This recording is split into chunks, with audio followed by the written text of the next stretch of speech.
विश्वानदेव सवितर्दुरितानि परास्व यद्भद्रं तन्नयास्व। ॐ भूर्भुवः स्वः तत्सवितुर्वरेण्यं भर्गो देवस्य धीमहि धियो यो नः प्रचोदयात्। ॐ शान्तिः शांति शांति।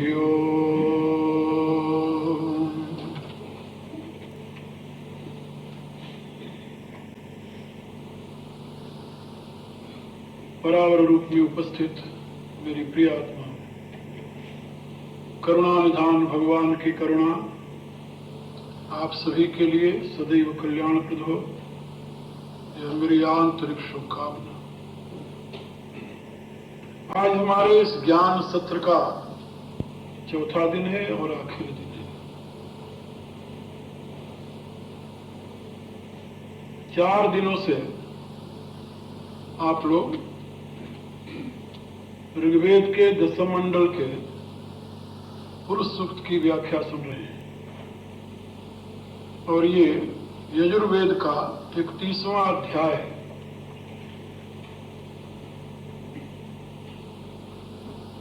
क्योंकि मैं जन्म से संस्कारवश यजुर्वेदी हूं, इसलिए यजुर्वेद के रूप में ही इन मंत्रों का मैंने अध्ययन किया था। मैं जब बोलता हूं तो ये मंत्र के उच्चारण की जो प्रक्रिया है वो यजुर्वेद के अनुसार ही मैं बोलता हूं। ऋग्वेद में मंत्र वही मंत्र है, लेकिन उसके उच्चारण की प्रक्रिया अलग है। सामवेद में उसके उच्चारण की प्रक्रिया अलग है और यजुर्वेद में उसके उच्चारण की प्रक्रिया अलग है। मैं जब मंत्रों का उच्चारण करता हूं तो वो यजुर्वेद की प्रक्रिया से करता हूं, क्योंकि मैं अध्ययन काल में यजुर्वेद के रूप में ही उसको पढ़ा था और याद किया था। वो अभ्यास बना हुआ है। आश्चर्य की बात बताऊं आपको, मेरे नित्य पाठ में ऋग्वेद है। पहले यजुर्वेद का पाठ करता था, बाद में ऋग्वेद का करने लगा, तो नित्य पाठ में ऋग्वेद है। लेकिन जब वही मंत्र ऋग्वेद में यजुर्वेद के आते हैं, नहीं, ऋग्वेद का जो मंत्र यजुर्वेद में है, ऐसे समझ लो। जब वो मंत्र हमारे सामने आता है तो यजुर्वेद की पद्धति से उसको मैं पढ़ता हूं, ऋग्वेद की पद्धति से नहीं पढ़ता, क्योंकि अभ्यास है यजुर्वेद का। तो ये मैं इसलिए आपको बता रहा हूं कि ऋग्वेद में और यजुर्वेद में मंत्र वही है, लेकिन पढ़ने का ढंग अलग है। जैसे हम यदि ऋग्वेद पढ़ेंगे तो इसको कहेंगे शस्त्र शीर्षा पुरुषः सहस्राक्षः सहस्रपाद, लेकिन यजुर्वेद पढ़ेंगे तो कैसे कहेंगे सहस्र शीर्षा पुरुषः सहस्राक्षः सहस्रपाद, यानी वहां पर हम उसको दूसरे रूप में पढ़ेंगे। ये यजुर्वेद की प्रक्रिया है। तो मैं यहाँ मंत्र की व्याख्या यजुर्वेद के ढंग से कर रहा हूं ऐसा नहीं कर सकता, क्योंकि पुरुष सूक्त का देवता यजुर्वेद में भी पुरुष है और ऋग्वेद में भी पुरुष है और सामवेद में भी उसका देवता पुरुष है। ऋषि नारायण वहां भी है, वहां भी है, इसलिए उसके मंत्र में अंतर नहीं पड़ता और अर्थ में अंतर नहीं पड़ता, क्योंकि सब्जेक्ट एक है। तो जो कुछ व्याख्या में आप लोगों को सुना रहा हूं वो तो चाहे आप इसे ऋग्वेद का मान लो, यजुर्वेद का मान लो, सामवेद का मान लो। अथर्ववेद में 16 मंत्र नहीं है, केवल 5 मंत्र प्रारंभ के ही हैं, तो चाहे सामवेद का ही अथर्ववेद का मान लो, उसमें कोई अंतर नहीं है। लेकिन उच्चारण करने की प्रक्रिया जो है ये यजुर्वेद की है। खैर, इसमें जैसा कि मैंने आप लोगों को बताया, सर्वप्रथम वैदिक मंत्रों का चिंतन करते समय हमें 3 दृष्टि अपनानी चाहिए, आधिदैविक, आधिभौतिक और आध्यात्मिक। यदि ये तीनों दृष्टि हमारी नहीं है तो हम धोखा खा जाएंगे, मंत्रों का सही अर्थ नहीं करेंगे। अब एक मंत्र का मैं उदाहरण देकर आपको बताऊं। जैसे एक मंत्र है, अग्ने नय सुपथाराय यस्मान विश्वान देव वैनान विद्वान। ये मंत्र ऋग्वेद में भी है। ये मंत्र यजुर्वेद में कई बार आया है, ऋग्वेद में भी 2 बार आया। ये मंत्र दूसरे वेद में भी है, लेकिन ऋग्वेद में इस मंत्र का देवता अग्नि है। यजुर्वेद में भी पहले जहां आया है इसका देवता अग्नि है, लेकिन यही मंत्र जब ईशोपनिषद जिसे कहते हैं, यजुर्वेद का 40वां अध्याय, वहां जब आ जाता है तो इसका देवता अग्नि नहीं होता, वहां पर इस मंत्र का देवता आत्मा है। बात समझिए? तो जो अर्थ आप ऋग्वेद में इस मंत्र का करते हैं, वही अर्थ यदि आप यजुर्वेद के 40वें अध्याय में कर देंगे तो वहां अर्थ नहीं होगा, अनर्थ हो जाएगा। बात समझिए? क्योंकि वहां देवता अलग है, इस मंत्र का विषय अलग है, सब्जेक्ट अलग है। ये बात समझिए? तो हमें बड़ी सावधानी से मंत्र का अर्थ करते समय ये ध्यान रखना चाहिए कि यहां देवता कौन है। देवता हम निश्चय नहीं करते, देवता वहां पर लिखा हुआ है, हमारी प्रक्रिया चला रहा है। लाखों वर्ष पहले जब मंत्रों का आविर्भाव हुआ तो ऋषियों ने देवता को वहां पर उद्धृत किया, इस मंत्र का ये ऋषि है और ये देवता है। ये बात समझे? तो देवता वहां निश्चित है। कई आचार्यों ने, विद्वानों ने वेद मंत्रों का अर्थ किया है, लेकिन उन्होंने देवता पर ध्यान नहीं दिया कि यहां देवता कौन है, और उसका परिणाम क्या हुआ कि उन्होंने अर्थ का अनर्थ कर डाला, क्योंकि उनके धुन में एक बात समा गई कि ऐसे ही अर्थ इसका करना है। अब कहीं पर इंद्र से संबंधित मंत्र है तो वहां इंद्र का, यानी उस मंत्र का देवता आत्मा है, तो वहां पर इंद्र की व्याख्या आत्मा रूप से ही की जा सकती है, इंद्र की व्याख्या परमात्मा रूप से नहीं होगी। और कहीं पर वही उसी मंत्र का देवता इंद्र है, पर्जन्य है, तो वहां पर इंद्र शब्द का अर्थ आत्मा नहीं किया जाएगा, वहां पर इंद्र शब्द का अर्थ पर्जन्य किया जाएगा। वृष्टि का देवता, वहां पर परमात्मा इसका अर्थ नहीं हो सकता। और कहीं पर इंद्र शब्द का अर्थ परमात्मा के अर्थ में है, तो जहां परमात्मा देवता है वहां पर इंद्र शब्द का अर्थ परमात्मा करना पड़ेगा, जहां आत्मा देवता है वहां पर आत्मा करना पड़ेगा, और जहां पर्जन्य देवता है वहां पर इंद्र माने इंद्र करना पड़ेगा, वृष्टि का देवता। लेकिन कुछ विद्वानों ने, वो हमारे यहाँ एक कहावत है, सभी धान 22 पसेरी वाली, तो वो घसीटते चले गए, यहाँ इंद्र है तो इंद्र परमात्मा के लिए आया होगा। ये अनर्थकारी होता है, ये अर्थ नहीं होता वेद का। इसलिए वेद मंत्रों के अर्थ चिंतन के समय बड़ी सावधानी की जरूरत होती है। पहले आप ये देखिए कि इस मंत्र का देवता कौन है, और ऊपर लिखा हुआ होता है, हर एक मंत्र का देवता लिखा हुआ है, और उस मंत्र के देवता के अनुसार ही आप उसकी व्याख्या करें, फिर आप उसका यथार्थ अर्थ करें। और ये व्याख्याएं जो हैं, देवताएं जो हैं, ये देवताएं 3 रूपों में विभक्त हैं, आदि भौतिक, आध्यात्मिक और आदिदैविक। देवताओं का विभाजन 3 भागों में, आदि भौतिक, आध्यात्मिक और आदिदैविक। तो जहां पर आदि भौतिक, आध्यात्मिक, आदिदैविक है, उसके अनुसार उसका अर्थ करना पड़ेगा। अब आज यानी मजे की बात यह है कि पुरुष सूक्त का देवता पुरुष है, पुरुष। अब पुरुष आध्यात्मिक भी है, पुरुष आदि दैविक भी है, पुरुष आदि भौतिक भी है। पुरुष के 3 रूप हैं। जब 3 रूप हैं तो इन मंत्रों की व्याख्या करते समय अब आपको यह सावधानी बरतनी पड़ेगी कि यहां पर किस पुरुष की बात चल रही है। यहां पर आदि दैविक पुरुष की चर्चा है, या आध्यात्मिक पुरुष की चर्चा है, या आदि भौतिक पुरुष की चर्चा है, यह ध्यान देना पड़ेगा।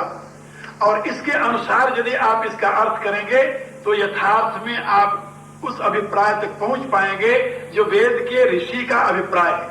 यदि आप उससे विपरीत करते हैं तो आप मंत्र का अर्थ न करके अनर्थ कर डालेंगे। तो इसीलिए मैंने आपको बताया कि प्रथम मंत्र का जो देवता है वो पुरुष है, लेकिन वो कौन पुरुष है? राज पुरुष है, जिसको हमने राष्ट्र पुरुष कहा। बात समझे? लेकिन द्वितीय मंत्र का देवता राज पुरुष नहीं है, वह विराट पुरुष है। इसलिए द्वितीय मंत्र का अर्थ करते समय मैंने आपको बताया कि इसका देवता विराट पुरुष है, इसलिए उसका अर्थ विराट पुरुष में ही घटित होता है। पुरुष एव इदम सर्वम यद्भूतम यज्ञ भाव्यम। ये राज पुरुष के लिए नहीं हो सकता, ये विराट पुरुष के लिए हो सकता है, क्योंकि भूत भविष्य और वर्तमान का क्रम ये विराट में नहीं है, ये राज में। आप हुए हैं और आप एक दिन आएगा जब नहीं रहेंगे।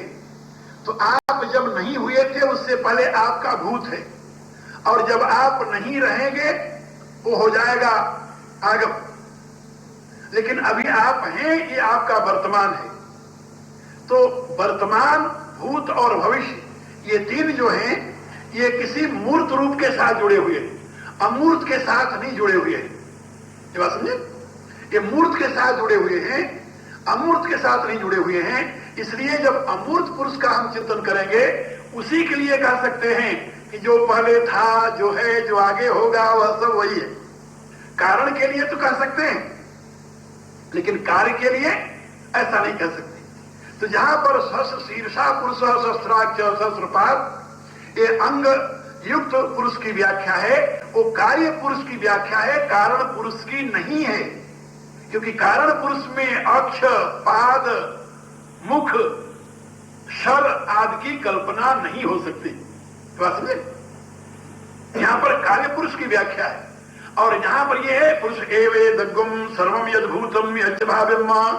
जो पहले था, जो अब है, जो आगे होगा, ये सब पुरुष है। यहां पर कौन है? ये कार्य पुरुष नहीं है, ये विराट पुरुष है। ये राज नहीं है, ये विराट है। और ऋग्वेद के इन मंत्रों में, जैसे मैंने एक दिन बताया था कि यहां पर व्यष्टि पुरुष की भी व्याख्या है, राज पुरुष की व्याख्या है, विराट पुरुष की व्याख्या है। और व्यक्ति, राज और विराट, इन तीनों से परे जो है उसकी भी व्याख्या है, चारों की व्याख्या है। तो इस दृष्टि से यदि आप इसको देखेंगे तो आपके समग्र जीवन की रूपरेखा, समग्र जीवन के विकास की व्यवस्था, समग्र जीवन को जीने की एक सुंदरतम विधि इस एक ही पुरुष सूत्र में प्राप्त हो जाएगी। सामाजिक जीवन जीने के लिए प्रथम मंत्र से उत्तम और कौन सी सीख दे सकता है?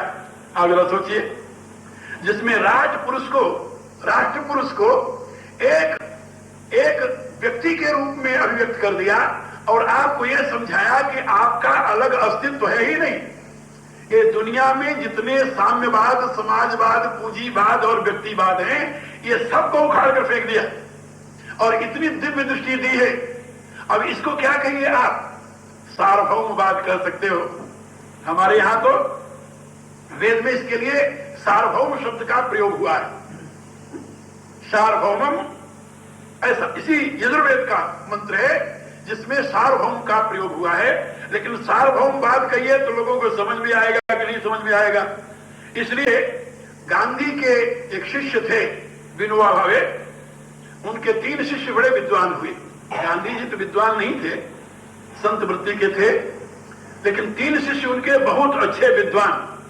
उसमें एक काका कालेलकर, एक विनोबा भावे और एक दादा धर्माधिकारी, और एक और थे, कुछ नाम था उनका याद नहीं आ रहा है। लेकिन इन 3 ने बहुत ही सुंदर वैदिक सिद्धांत को अभिव्यक्त किया है।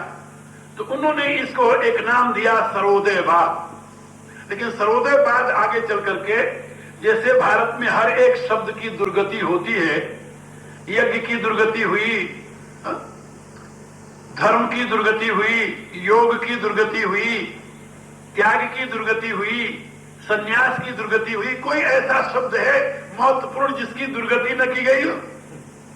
दुर्गति माने अर्थ कुछ और कर रहा है लेकिन व्यक्ति कुछ और कर रहा है, इसलिए उसकी दुर्गति है। इसी रूप से सर्वोदय की भी दुर्गति हो गई, सर्वोदय भी वहीं तक रह गया। अब सामने प्रश्न आया कि इसको क्या नाम दिया जाए भाई। एक विद्वान ने इसको वैदिक साम्यवाद नाम दिया, लेकिन वैदिक साम्यवाद कहने से लोग साम्यवाद का नाम सुनते ही बिछुप करके वहां चले जाते हैं। इसलिए इसको सार्वभौम मानवतावाद कहा जाए, मेरे विचार से हो सकता है उपयोगी सिद्ध हो। कुछ लोगों की बात है कि यानी मानवतावाद तो मर गया यहां पश्चिम देश में, लेकिन मानवतावाद मरा कि नहीं बना, मानववाद तो जरूर मर गया, क्योंकि मनुष्य की तो बड़ी दुर्गति हुई है। अब मनुष्य में मानवता अलग चीज है, मनुष्य अलग चीज है। ह्यूमैनिटेरियनिज्म जो है वो अलग है, लेकिन मानवता अलग चीज है। हम संस्कृत का अनुवाद जब अंग्रेजी में करने लगते हैं तो वहीं हम दिवाला निकाल देते हैं। लेकिन आखिर कुछ तो कहा जाएगा। तो सार्वभौम आत्मवाद को या सार्वभौम मानवतावाद को क्या नाम देंगे अंग्रेजी में आप? अब ये आप सोच लें। और वेद के शब्दों में, वहां पर वेद में तो साम्राज्यवाद भी एक नाम है इसका, लेकिन वो तो बड़ा दूषित हो चुका है। साम्राज्यवाद वो बहुत दूषित हो चुका है, लेकिन सार्वभौम मानवतावाद हो सकता है, काम हो जाए, या सार्वभौमवाद हो जाए, मानववाद हो जाए ऐसा, क्योंकि वेद में ही सार्वभौम शब्द का प्रयोग है। सार्वभौम माने पृथ्वी के प्रत्येक क्षेत्र तक ये विचारधारा तुम ले जा सकते हो। पृथ्वी के प्रत्येक मनुष्यों के लिए ये विचारधारा परमोपयोगी है, इसलिए इसे सार्वभौम्यम ऐसा कहा गया है यजुर्वेद में। सार्वभौम के साथ ही साम्राज्यम है, तो इसे सार्वभौम मानवतावाद यदि तुम कहो तो हो सकता है तुम्हारे हित की बात हो। लेकिन आगे चलो, जो मैं बताने जा रहा था, ये जो राष्ट्र पुरुष है, यद्यपि वैदिक ऋषि का अभिप्राय है पूरे पृथ्वी पर रहने वाले मनुष्य समाज से, लेकिन पूरे पृथ्वी पर रहने वाले मनुष्य समाज को कौन इकट्ठा कर पाएगा? तो पहले तुम अपनी एक सीमा तो बना लो जहां से तुम इसको शुरू कर सको। तो उस दृष्टि से इसको राष्ट्रवाद के रूप में लिया गया। राष्ट्रवाद, तो राष्ट्रवाद के नाम से इसको संचालित किया कुछ लोगों ने, लेकिन अभिप्राय वेद का नहीं राष्ट्रवाद से, भी सीमित राष्ट्रवाद से। वहां पर वेद में जो एक राष्ट्र है वो तो पूरे पृथ्वी के मनुष्यों के लिए है, लेकिन ये मत समझो कि पृथ्वी पर जितने मनुष्य हैं उन्हीं के लिए ये बात कही गई। उसके बाद बताया गया कि चतुष्टय दशांगुलम, पृथ्वी के समस्त मनुष्यों के, यानी ये समस्त यानी पृथ्वी पर्यंत जो तुम्हें सृष्टि दिखाई दे रही है, इस सृष्टि से परे भी उसकी स्थिति है। वो दशांगुलम की कल व्याख्या मैंने की थी कि 10 इंद्रियों की पहुंच जहां तक है, उस पहुंच से परे वो प्रतिष्ठित है। समझे? और वैदिक मंत्रों में 10 देवताओं की संतानों की व्याख्या है।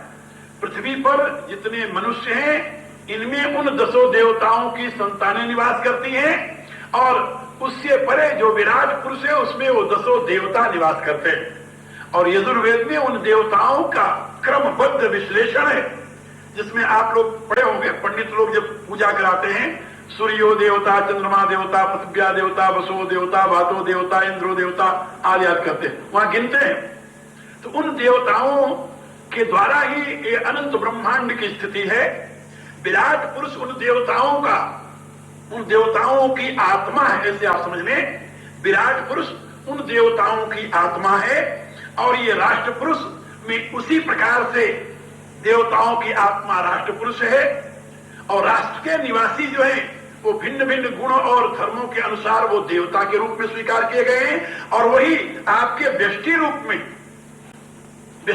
में उन देवताओं की संतान निवास करती है, और उस परमात्मा का अंश आपके इस दृष्टि स्वरूप की आत्मा है, उन देवताओं का धारक है। इसलिए उसे देवताओं का भी देवता कहते हैं। उसे क्या कहते हैं? महादेव। वेद में आया, तम ईश्वराणाम परमं महेश्वरम तम देवतानां परमं च दैवतम पतिम पतीनां परमं प्रस्ताद विदाम देवं भुवनेश विद्यम। वह ईश्वरों का भी ईश्वर है, वह देवताओं का भी देवता है, वह पतियों का भी पति है। तो उस परमेश्वर के लिए ये बात समझाई गई, क्योंकि वैदिक ऋषि का यानी निष्कर्ष है कि तुम चाहे किसी भी प्रक्रिया से चलो, लेकिन पहुंचना तुम्हें अद्वैत में है, पहुंचना तुम्हें उस एक में है। पहुंचना तुम्हें उस इन्फिनिटी में है, उस एब्सोल्यूट में है। तुम अलग अपना अस्तित्व रख करके कभी भी तृप्त नहीं हो सकते, पूर्ण नहीं हो सकते, शाश्वत सुख को प्राप्त नहीं कर सकते, आनंद की उपलब्धि तुम्हें नहीं होगी। यह वैदिक ऋषि का मूल दृष्टिकोण है। इसलिए वैदिक ऋषि किसी भी प्रकार से जब समझाना वो शुरू करता है तो त्रैत से शुरू करता है, क्योंकि पहले तुम्हें त्रैत का ही बोध होगा, फिर त्रैत से वो द्वैत में ले आता है और द्वैत से फिर ले जाकर अद्वैत में प्रतिष्ठित कर देता है। एक क्रम है उसका। यदि तुम पहले अद्वैत की बातें करो तो कौन समझेगा? समझ में ही नहीं आएगी। कई ऐसे हुए हैं बड़े विद्वान, लेकिन अद्वैत की बातें उनके दिमाग में नहीं समझ में आई, नहीं समझ सके वो। और उस पर केवल वो यानी कपोल कल्पना के अनुसार बात ही करते रह गए, नहीं समझ पाए वो अद्वैत को। यानी एकाएक अद्वैत समझ में आ जाए कोई खास बात नहीं, इसके लिए तो बहुत साधना की जरूरत है। पहले देखिए, पश्चिम के वैज्ञानिकों ने मेटल को सत्य माना। सोना सोना होता है, लोहा लोहा होता है, शीशा शीशा होता है, रांगा रांगा होता है, यानी तांबा तांबा होता है, कॉपर इसे कहते हैं। यानी मेरे कहने के प्राय उन्होंने हर एक मेटल को स्वतंत्र माना। फिर उन्होंने अनुसंधान किया। जब भारतीय ग्रंथों में पढ़ा कि एक मेटल दूसरे में परिवर्तित हो जाता है तो लोग मजाक उड़ाते थे, कैसे मूर्ख थे। सोना तांबा हो गया, गलत है, हो ही नहीं सकता। तांबा सोना बन गया, ये बिल्कुल गलत है, ये तो गप्प है। गप्प खाते रहे। लेकिन बाद में उन्होंने अनुसंधान करते करते वो आगे बढ़े तो उन्होंने कहा कि नहीं, मेटल कैन बी चेंज। ये मेटल चेंज किया जा सकता है, सोने से तांबा बनाया जा सकता है, तांबे से सोना बनाया जा सकता है। भारत में तो आज भी ऐसे योगी हैं जो इस विद्या को जानते हैं, लेकिन ये रसायन विद्या उनके हस्तगत है। अभी भारत में एक महापुरुष हुए थे जिनका नाम था मदन मोहन मालवीय, और मदन मोहन मालवीय जब हिंदू विश्वविद्यालय की नींव रखे तो वहां पर एक महान योगी थे, विद्वान महान योगी। और यो योगी जो थे कोई सामान्य नहीं थे, भारत के माने हुए योगी थे। 200 वर्ष से अधिक आयु में उन्होंने बनारस में शरीर छोड़ा। हाँ, और उनकी इतनी महत्ता थी। गोपीनाथ कविराज इस समय उनके, अब तो उन्होंने शरीर छोड़ गया शायद पिछले साल, छोड़ दिया शरीर। गोपीनाथ कविराज उन महायोगी के शिष्य थे, और उन महायोगी के विषय में गोपीनाथ कविराज ऐसा दार्शनिक जिसकी भारत में यानी एक महान हस्ती के रूप में याद किया जाता है, प्रतिष्ठा रही है। अभी आखिरी श्वास तक वो हिंदू विश्वविद्यालय के फिलॉसफी डिपार्टमेंट के हेड बने रहे, और हिंदू विश्वविद्यालय बनारस का जो है वो एशिया का सबसे बड़ा विश्वविद्यालय है। दुनिया भर में केवल 3 विश्वविद्यालय है, वैसे दुनिया भर में केवल 3 विश्वविद्यालय है, जिसमें एक हिंदू विश्वविद्यालय है।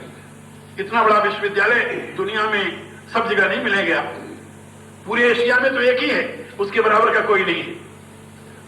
12 स्क्वायर मील के घेरे में वो विश्वविद्यालय है। क्या समझे? 12 स्क्वायर मील, इतना बड़ा विश्वविद्यालय। खैर, हर एक विषय का वहां पर वो है। तो यह मैं बता रहा था कि मदन मोहन मालवीय ने जब वो विश्वविद्यालय बनाना प्रारंभ किया तो उन महापुरुष ने, योगीराज ने, उनको सोना बना करके दिया, और उन्होंने कहा कि जब तुम्हें जरूरत पड़े पैसे की तब तुम मेरे पास आ जाया करो, इस प्रक्रिया से सोना बनाओ और इसको बनाओ। यानी मैं आप लोगों को बता, अभी की बात है, कोई बहुत वर्ष नहीं हुए मदन मोहन मालवीय को शरीर छोड़े। तो ऐसे ऐसे रसायन शास्त्र के विद्वान भारत में थे, अभी कोई होगा। लेकिन यह बात पहले पश्चिम के लोगों को समझ में नहीं आती थी, लेकिन अब वैज्ञानिकों ने इसको समझ लिया है कि नहीं, तांबे से सोना बन सकता है, सोने से तांबा, क्योंकि रासायनिक तत्वों में ये मेटल नहीं है, वहां तो एनर्जी है। And energy can be changed in any form.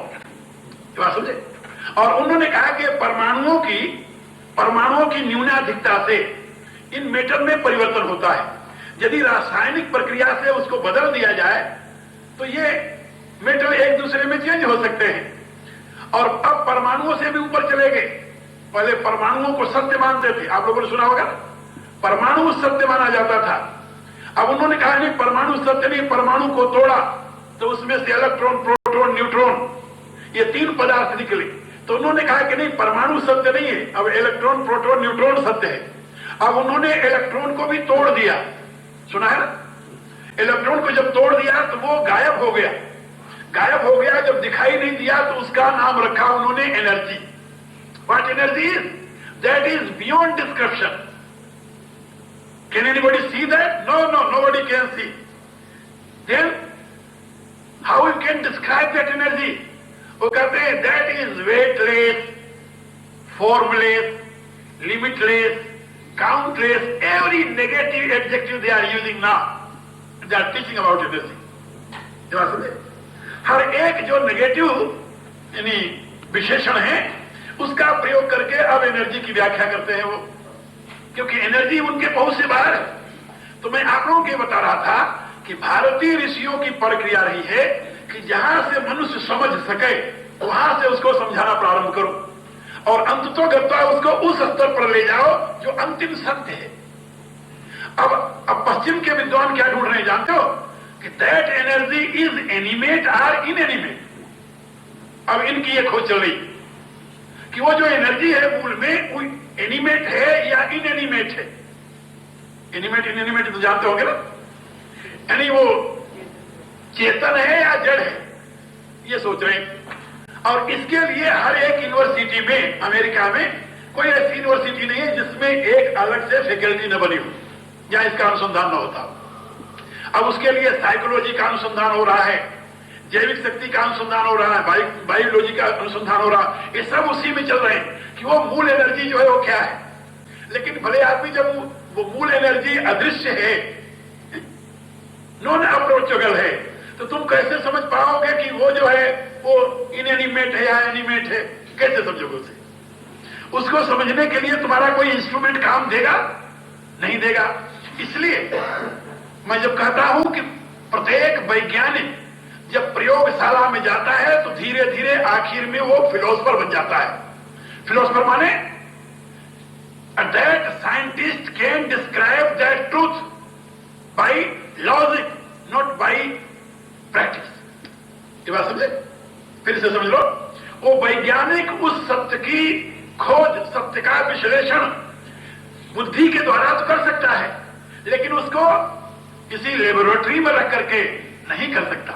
वहां वो पकड़ में नहीं आने का। उस एनर्जी को कोई ला करके किसी लेबोरेटरी में रखकर चाहे कि हम उसको बतावें, दैट इज इम्पॉसिबल। फिर उस अवस्था में वो फिलोसफर बन जाता है।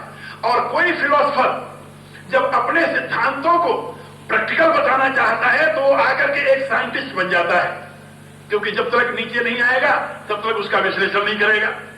इसलिए वैदिक ऋषि अपने उच्चतम सिद्धांतों को एक साइंटिस्ट की तरह नीचे उतर करके दुनिया जहां से समझ सके वहां से समझाना शुरू करते हैं।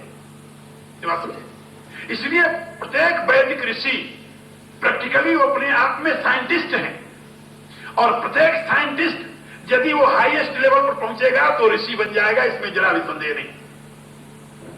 ये बात परम सत्य, इसको याद रखो आप लोग। तो वह वैदिक ऋषि उस परम सत्य की घोषणा करना चाहता है, उसको समझाना चाहता है, लेकिन पहले वो व्यष्टि से समष्टि की तरफ तो जाए। पहले व्यक्ति से समाज को तो समझ ले, जहां से पैदा हुआ है, जिसका वंश है, तो पहले समाज को समझेगा, फिर समाज को समझ करके फिर अपने में अनुसंधान करेगा, तब तो ऊपर जाएगा। तो समाज की स्थिति का संकेत करते हुए ऋषि ने व्यक्ति को समझाया कि जिस पुरुष की चर्चा मैं तुमसे कर रहा हूं, जो पुरुष सारे पृथ्वी को व्याप्त करके इससे 10 अंगुल ऊपर इंद्रियों से परे, तुम्हारी इंद्रियों के परे के पहुंच जो प्रतिष्ठित है, वो जानते हो कौन है? कहा कौन है? कहा वो पुरुष एवे दग्गम सर्वम यद भूतम यच्च भागम, जो तुम्हारे से पहले हो गए हैं और जो तुम्हारे से बाद में होंगे, उनका भी वो कारण है, केवल तुम्हारा ही कारण नहीं हो। क्योंकि उसमें काल भेद नहीं है, उसमें देश भेद नहीं है, उसमें अवस्था भेद नहीं है। जहां काल भेद है, देश भेद है, अवस्था भेद है, वहीं पर ये भूत भविष्य और वर्तमान की कथा चलती है। जहां देश काल और अवस्था का भेद ही नहीं है, वहां भूत भविष्य वर्तमान की कल्पना कौन करेगा? तो पुरुष जो है, परम तत्व जो है, वह तो देश काल अवस्था से परे है। इसलिए पुरुष एवेदग्गम सर्वम यद्भूतम यज्ञ भाव्यम का वही पुरुष आकर के इस राष्ट्र रूप में परिणित हुआ है। बोले हाँ, कल वही जो प्रश्न मैंने उठाया था, तो राष्ट्र पुरुष तो मृत है। क्या समझे? राष्ट्र पुरुष तो मृत है और विराट पुरुष भी मृत है क्या? ये प्रश्न हुआ। ऋषि कहता है नहीं, विराट पुरुष मृत नहीं है। कहा तो फिर वो क्या है? आगे आएगा, जब वो मंत्र आएगा तो उसकी व्याख्या सुनाऊंगा। अभी तो आप ये समझ लीजिए। ऋषि कहता है उत अमृतत्व से ईशानः, वह अमृतत्व का स्वामी है। ईशानः माने ईश्वर, वो अमृतत्व स्वरूप है और अमृतत्व का वो स्वामी है, ईश्वर है। वहां जो कुछ भी तुम्हें मृत रूप में दिखाई दे रहा है, ये मृत नहीं होता।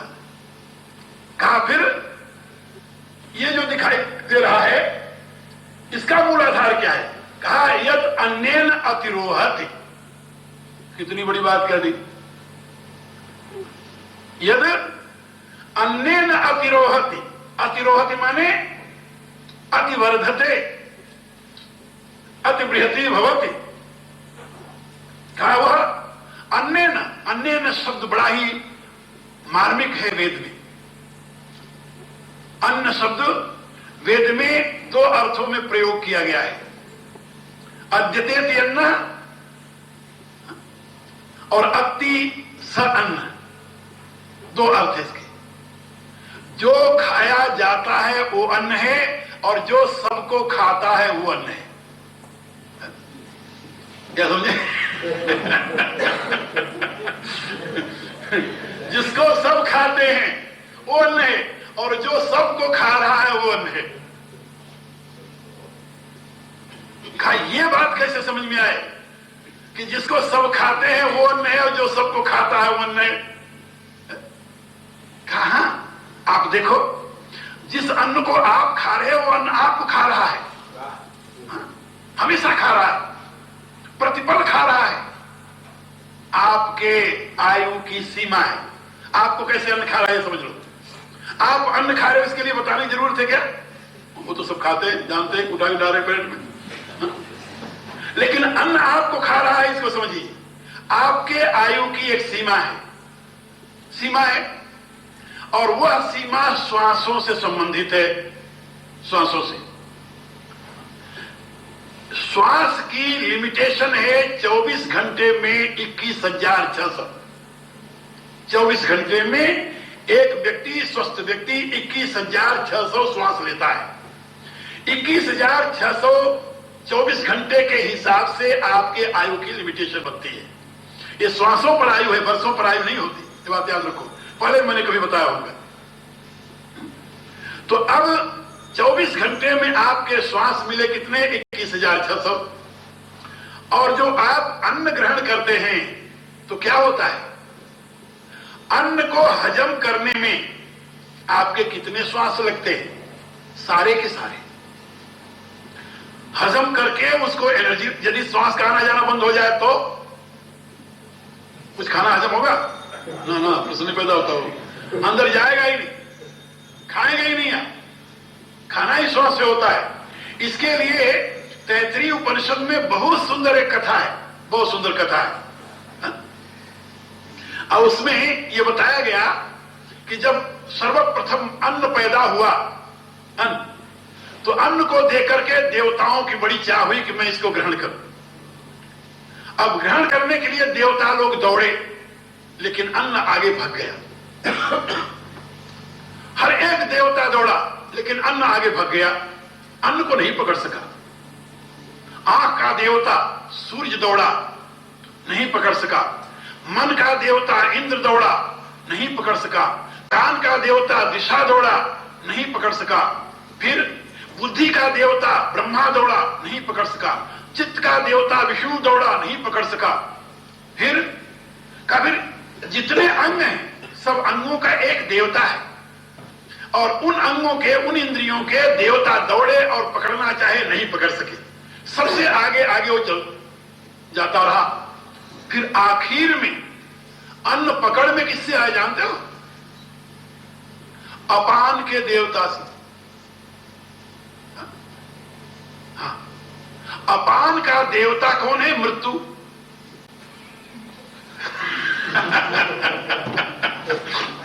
वेद कहता है कि अपान का देवता जब दौड़ा तब उसने अन्न को पकड़ लिया, फिर उससे वो आगे नहीं जा सका, और पकड़ करके इसलिए वो खींच लिया और फिर उसे डाइजेस्ट कर दिया। ये जो आप अन्न खाते हो किसके द्वारा खाते हो? अपान की बात समझे? प्राण और अपान, ये 5 प्रकार के प्राण वर्क करते हैं। आप में वैसे 10 भेद है इनका, 5 प्राण 5 उपप्राण। तो जो 5 प्राण है उनमें 5 भेद है। एक प्राण के 5 भेद है, प्राण, अपान, समान, व्यान और उदान। इसको समझ लो। प्राण जो श्वास अंदर ले जाते हो, अपान जो श्वास बाहर जाता है। तो प्राण की गति कहां तक है? नासिका से लेकर के हृदय तक, यहां। ये दुखदुखी जगह कहते हो? हाँ, दुखदुखी जानो तो दूसरे। हाँ, दुखदुखी तक ये जो ना, यहां तक प्राण की गति है। और दुखदुखी से लेकर के नाभि तक ये समान की गति है। नाभि से लेकर के अंगूठे तक ये अपान की गति है। बात समझे? और सारे शरीर में जो व्याप्त है उसको व्यान कहते हैं। और इस नासिका से, कंठ से जो ऊपर जाता है ब्रह्मचक्र, उसको उदान कहते हैं। उदान, ये जो प्राण निकलता है, तो यदि प्राण उदान से निकला, उदान उतऐन, ऊर्ध्व मार्ग को जाने वाला, तो मनुष्य की उन्नति का मूल श्रेय किसको है? उदान को। ये मनुष्य की, इसको ऊर्ध्वरेता बना देता है मनुष्य को। इसीलिए योग सूत्र में एक सूत्र है, योग दर्शन में, उदान जया। जो योगी उदान को जय कर लेता है वह जल के ऊपर, कांटे के ऊपर ऐसे चलता है जैसे फूल के ऊपर चलता। उसके लिए जल और कंटक आदि बाधा नहीं डालते। उदान का जय कर लेते, उससे गति बढ़ती है। गति बढ़ती है। ऐसे ऐसे योगी मैंने देखे हैं जो 40 मील की स्पीड से भी अधिक गति से चलते थे। उनके चरणों में स्वयं रहा, और इसका अभ्यास करते हुए मैं इस स्थिति में पहुंचा था। बहुत लोग उस समय हमें देखे हैं, हो सकता है ये खैर देखे हैं, यहां बैठा हुआ है, क्या नाम, गोपाल भी, इसने भी देखा उस अवस्था में जबकि मेरी सामान्य चलने की स्पीड 15 से 20 मील तक थी। समझे? सामान्य चलने की मैं चलता था और लोग मेरे पीछे दौड़ते थे और दौड़ करके मुझे पकड़ नहीं पाते थे। इतनी गति थी मेरी चलने की। मैं अपनी बात बता रहा हूं, दूसरे की नहीं। और उस समय एक प्लुत क्रिया होती है। उसमें क्या होता है? शरीर में प्राण भर करके, पूरा शरीर में प्राण भर करके, फिर प्राण के बल से शरीर को ऊपर उठा लेते हैं। तो बौद्ध संप्रदाय में आज भी कुछ लोग हैं यहां पर तिब्बत में जो इस क्रिया से काम करते हैं। मैंने भी उस क्रिया का अभ्यास किया उस समय। तो उस समय प्लुत क्रिया होती, पूरा शरीर यहां से उठकर वहां, वहां से उठकर वहां, ऐसे जाता है आगे से आगे, पूरा शरीर उठता है। खैर ये सब योग की क्रियाएं, ये कोई क्या बोलते हैं, तमाशे की बात नहीं। और उस क्रियाओं को जो करे उसके लिए बड़ी कठिन क्रियाएं हैं, ये कोई इतनी सामान्य नहीं है। उनकी 2-3 क्रियाएं मैं आपको ऐसे वाणी से बता रहा हूं। एक तो आप उसमें कहते हैं शंख प्रक्षालन, मल शोधन की क्रिया है जिसको बस्ती कहते हैं। बस्ती क्रिया में ऐसा होता है, यदि आपके शरीर में जरा सा भी मल रह जाए, मल जो आप खाते उसका मल बनता है, तो यदि मलाशय में जरा सा भी मल है और आप ये क्रिया करेंगे, दूसरे दिन बीमार हो जाएंगे, आखिर मरेंगे। उसका और कोई दूसरा रास्ता नहीं है। इसलिए सबसे पहले तो मलाशय को साफ करो। शरीर में कोई मल नहीं होना चाहिए जरा सा भी। और मल निष्कासन के लिए क्या करते हैं? पहले तो बाह्य धोती, कुंजल पहले करीब 7-8 किलो पानी पी करके बाहर फेंको, नाभि तक, इसको साफ करो। फिर धोती होती है 18 फुट लंबी, कपड़ा बहुत महीन सा मलमल का कपड़ा, उसको फिर मुंह में डालो और मुंह में डालकर उसे पेट में ले जाओ और पेट से उसको घुमा करके नेवली करके बाहर निकालो, धीरे धीरे वो साफ करो। अब जब ये हो गया ना, फिर नाक में सूत्र डालो, उसको नेति कहते हैं, सूत्र नेति, और फिर उसको मलो, ऐसे ऐसे खींचो और खींच करके फिर उसे बाहर निकालो।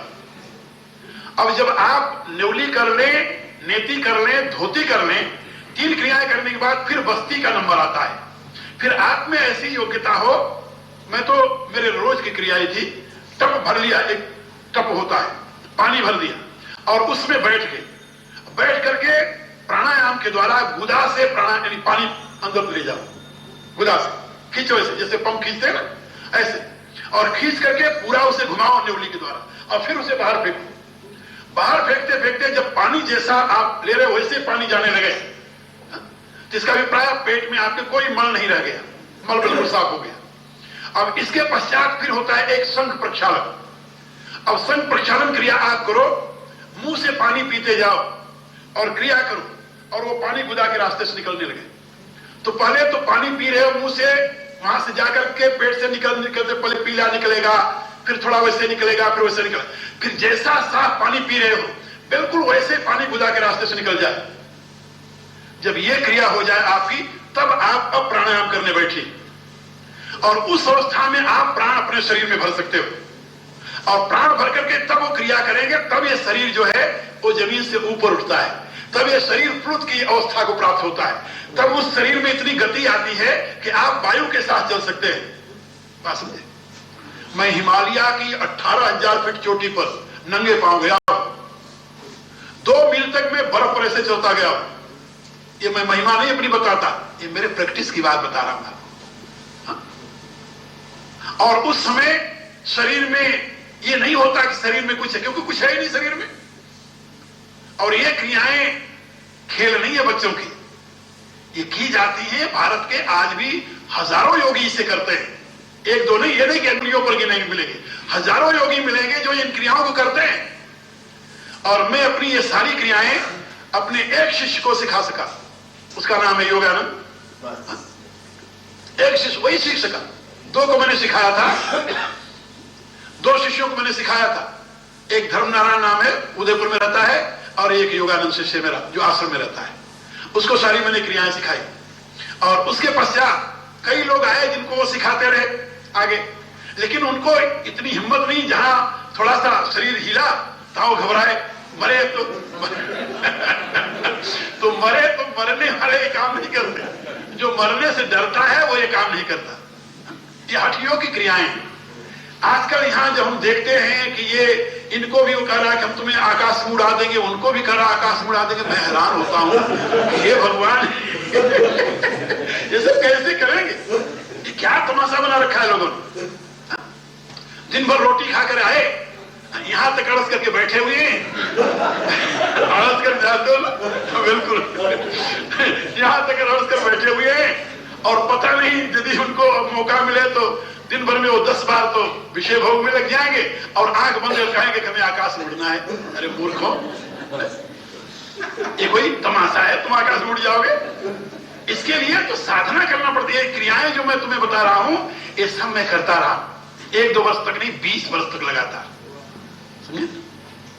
लेकिन जब मैं पश्चिम में आया तो ये सारी क्रियाएं छूट गई, क्योंकि यहां तो कहीं पूरा जल ही नहीं जहां मैं बैठ सकूं। सबसे पहले हमें जो कष्ट हुआ, हम आए लंदन में 2 वर्ष रह गए, शुरू में 2 वर्ष रहा मैं, बीच में थोड़े दिन के लिए गया था। अब 2 वर्ष में हमारी वो सारी जो बस्ती क्रिया थी वो खत्म हो गई। तो मैं वायु बस्ती किया करता था। वायु बस्ती जानते हो? गुदा से वायु खींचना और गुदा का प्राणायाम नीचे से अपान वायु को शुद्ध करने के लिए। पहले दिन जब मैं आया, जिस घर में ठहरा हुआ था, जब मैंने वायु बस्ती शुरू की तो वो घर वाले घबरा के थे, क्या हो रहा?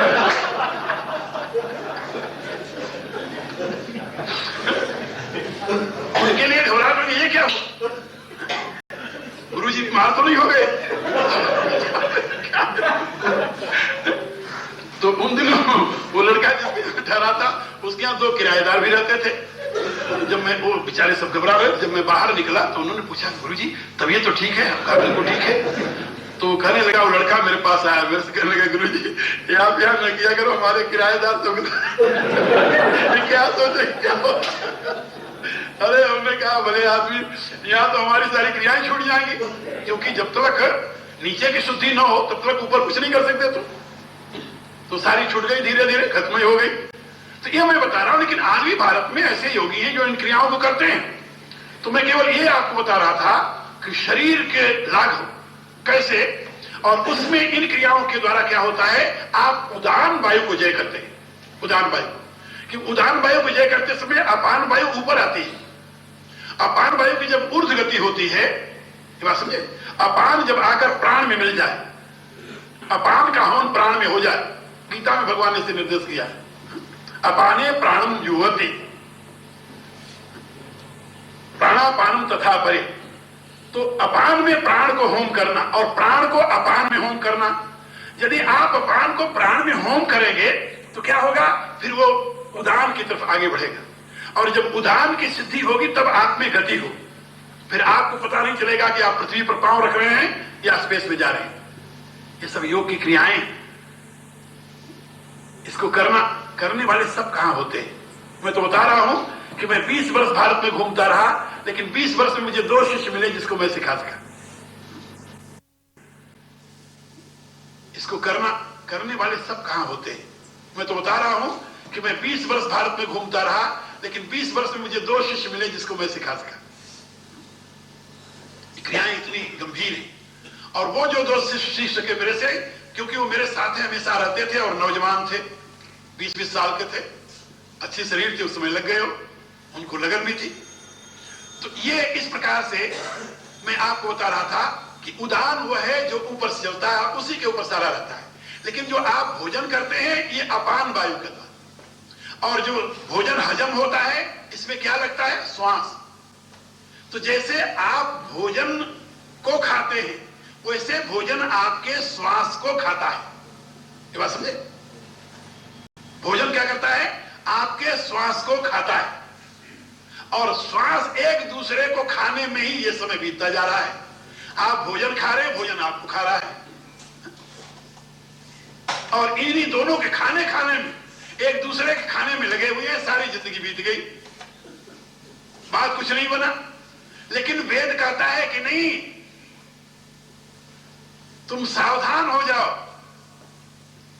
सावधान कैसे हो जाए?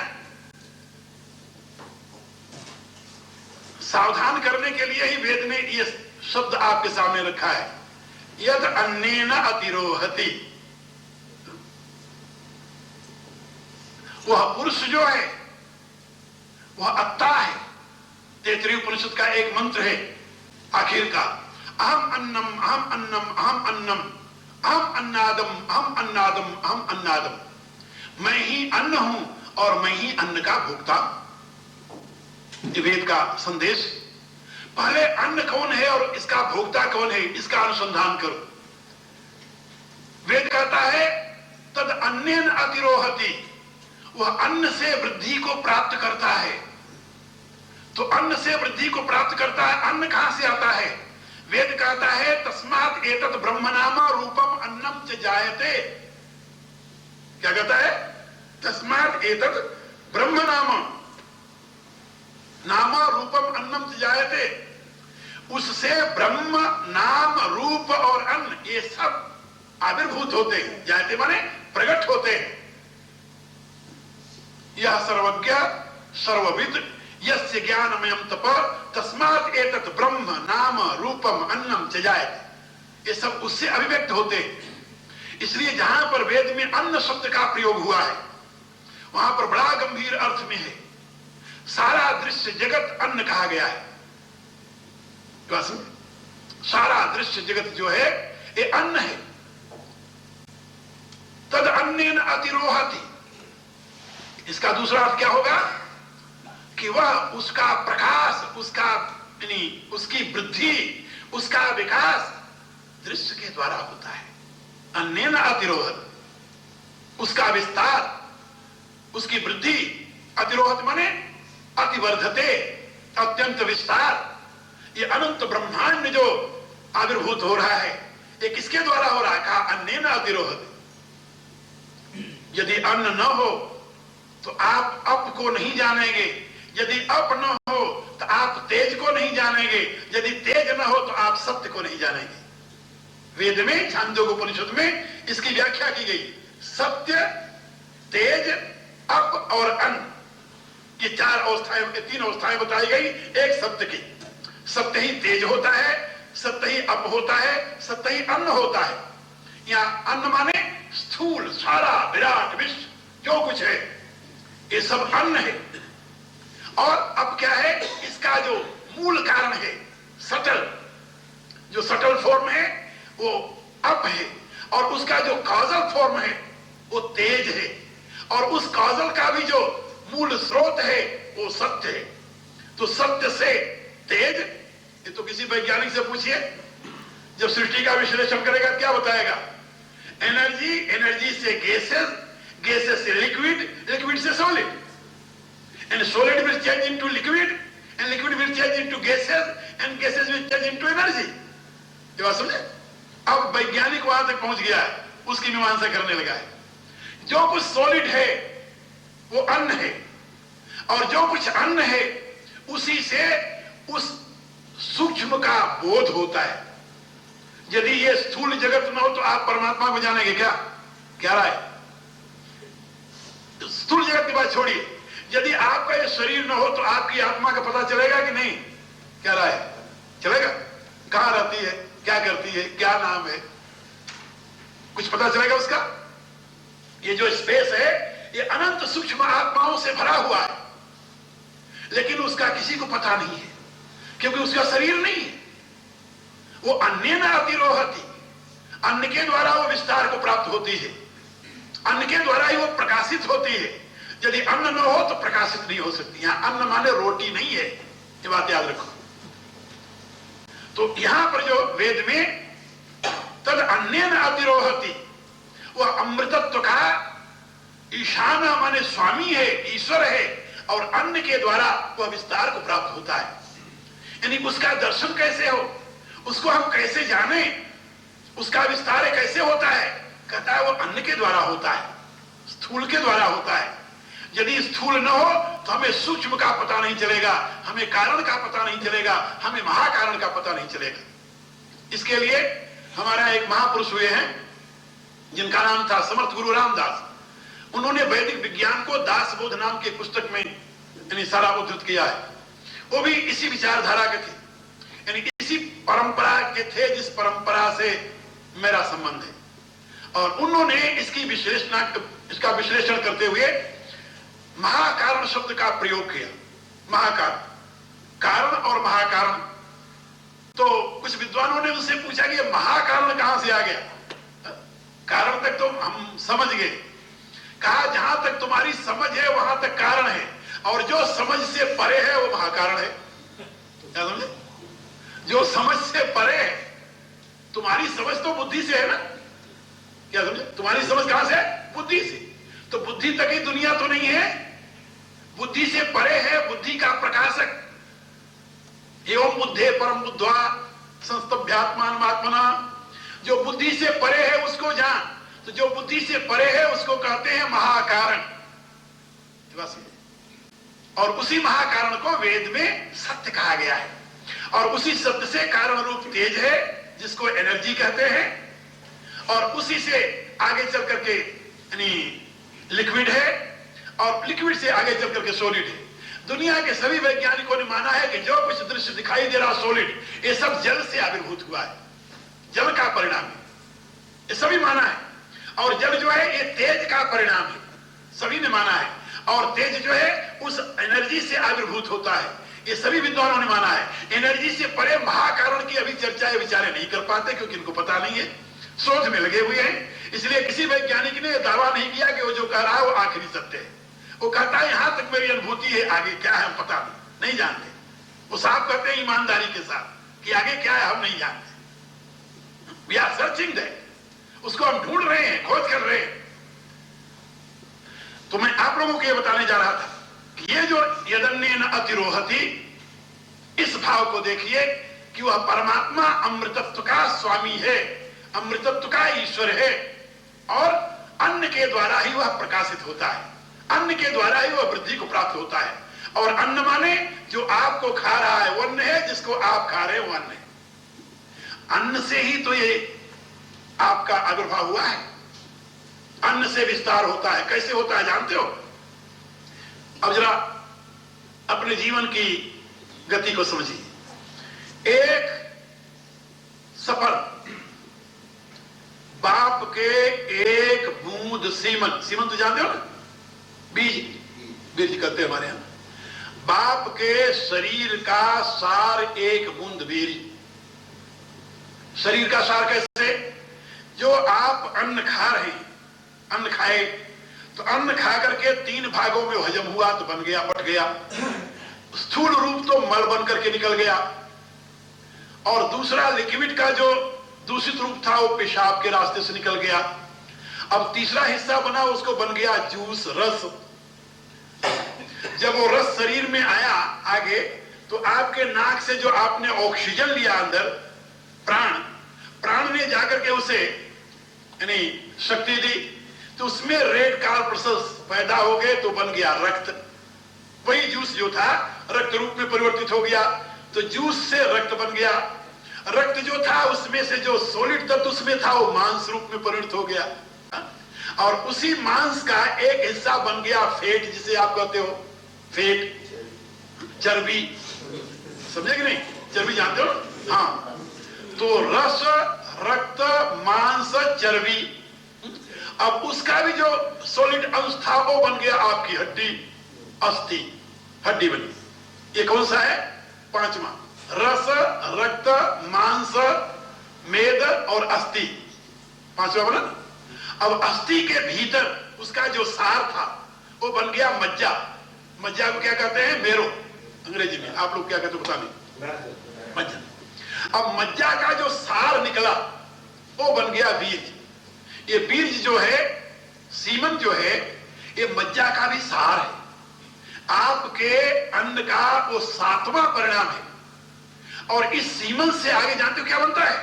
सीमन को जब आप एसिमिलेट कर लेते हैं साधना के द्वारा, प्राणायाम के द्वारा, तप के द्वारा, यदि ये आप सब नहीं करते तो चलो जितना आपके शरीर में हीट है, नॉर्मल टेम्परेचर जो है, यदि अधिक उष्णता, योग अग्नि आप नहीं प्रकट कर सकते, तो जो सामान्य अग्नि आपके शरीर में है उसी से वो बनाती है तेज। तेज, तेज तो जानते हो? हर एक के चेहरे पर जो होता है उसको तेज कहते हैं। कोई आदमी जरा आयन में होता है, कोई आदमी जरा तेजवान होता है, तो तेज। जो योगी उसको एसिमिलेट कर लेता है अधिक, उसके शरीर से तेज टपकता है। बहुत ऐसे लोग होते हैं जिनके पास जाने में आपको संकोच होता है, आपका सर नीचे हो जाता है, आप चाहते हुए उससे बात नहीं कर सकते। क्यों? उसका तेज है, बस। और इस तेज का जो परिणाम है वो होता है मन, सत्व। ये मन आपके अन्न का 9वां परिणाम है। ये 9 परिणाम होते हैं अन्न से, तो अन्न का मन 9वां परिणाम है। ये बात समझे? इसलिए वेद कहता है आहार शुद्धो सत्व शुद्धि। आपके आहार की शुद्धि के ऊपर आपके मन की यानी सत्व की शुद्धि निर्भर है। आपने यदि मांस डाला है पेट में, तो आपका जो मन बनेगा वो क्या डिवाइन बनेगा? क्या क्या बनेगा भाई? राक्षसी मन बनेगा? और आपके शरीर पर तेज आएगा? नहीं, पशुता आएगी। बात समझे? यानी जैसा अन्न खाओगे वैसे तो शक्ल बनेगी ना। इसलिए हमारे यहां कहते हैं कि अन्न को शुद्ध करो। आहार शुद्धो सत्व शुद्धि, सत्व शुद्धो ध्रुवा स्मृति। आपका जीवन उसी से, तो वेद कहता है यत अन्नेन अतिरोहति। अन्न के द्वारा ही अब वो सीमन बन गया। और सीमन में जानते हो, एक बूंद सीमन में, एक बूंद वीर्य में 5 अरब स्पर्म होता है। 5 अरब, 5 अरब जीवाणु, जीवाणु समझिए। उसमें से एक जीवाणु नारी के एग के साथ, अंडे के साथ मिलकर के गर्भ बनाता है, गर्भ। और वही गर्भ धीरे धीरे बढ़ता हुआ बच्चा होकर के बाहर आता है। अब अन्नेन अतिरोहति, तो आपके शरीर में जो बीज बना किसके द्वारा बना? अन्न के द्वारा। वही आगे संतान रूप में आया। तो आप एक से जो अनेक हो गए। भारत में ऐसे ऐसे महापुरुष हुए हैं, पुरानी बात छोड़ दीजिए, अभी हजार वर्ष का 1200 वर्ष का इतिहास है बापा रावल का। आप लोगों ने नाम सुना होगा राणा प्रताप का, नाम सुना? राणा प्रताप, मीराबाई का नाम सुना होगा। हाँ, मीराबाई राणा प्रताप की ताई थी। ताई जानते हो? यानी पिता के बड़े भाई की स्त्री। उदय सिंह की ताई आप क्या कहते हैं? बड़की माई। हाँ, बड़की माई। हाँ, बड़की माई खबरी माई कहते हो।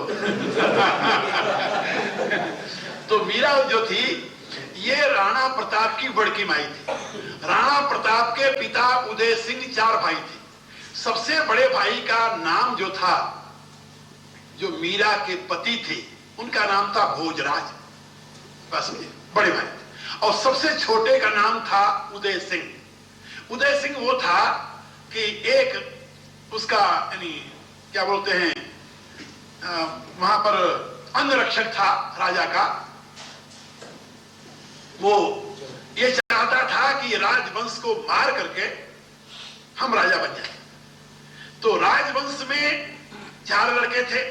एक तो भोजराज, वो तो पहले मर गए थे। मीराबाई के साथ विवाह हुआ, 2 वर्ष बाद उनकी मृत्यु हो गई। तो मीराबाई भगवान की भक्ति में लग गई। तो भोजराज की मृत्यु के पश्चात उनका छोटा भाई विक्रम था जो गद्दी पर बैठा।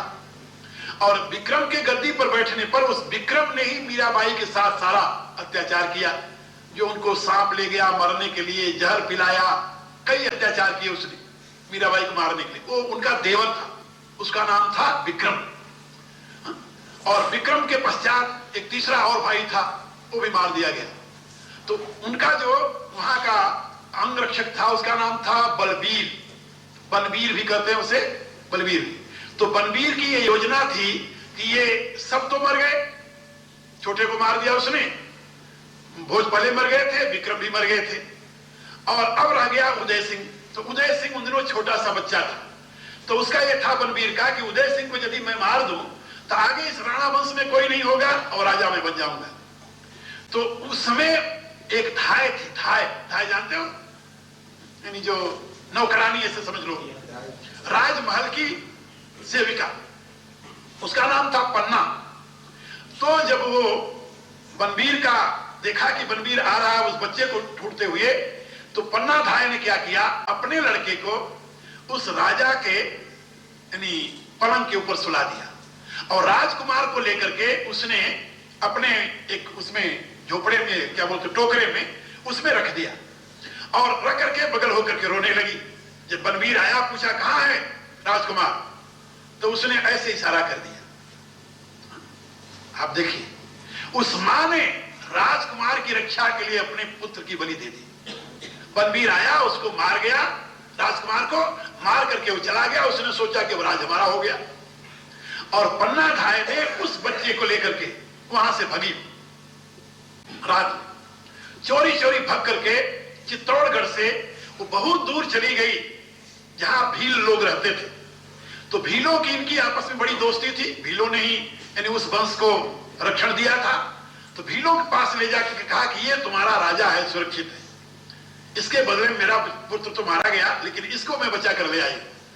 तो उदय सिंह को वहां पर पाला गया और फिर जब उदय सिंह यानी थोड़ा बड़ा हुआ, फिर सरदारों ने जो वहां के थे उन्होंने संगठित होकर फिर बनबीर का वध किया और उदय सिंह को ले जाकर फिर गद्दी पर बैठाया।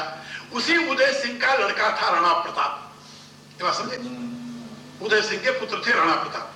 तो राणा प्रताप के बाप उदय सिंह के पिता का नाम था राणा सांगा, जिसको संग्राम सिंह कहते हैं। तो राणा सांगा ने ही बाबर के साथ युद्ध किया था और पहले बाबर को उन्होंने ही परास्त किया था। देखिए उस समय का इतिहास। बाबर एक बार हार चुका था, उसकी सारी सेना को नष्ट कर दिया था उन्होंने और हारा हुआ बाबर अपने लिए जगह ढूंढता था और कहीं जगह नहीं मिली तो रोता हुआ भगता हुआ आकर के वो अयोध्या में पहुंचा।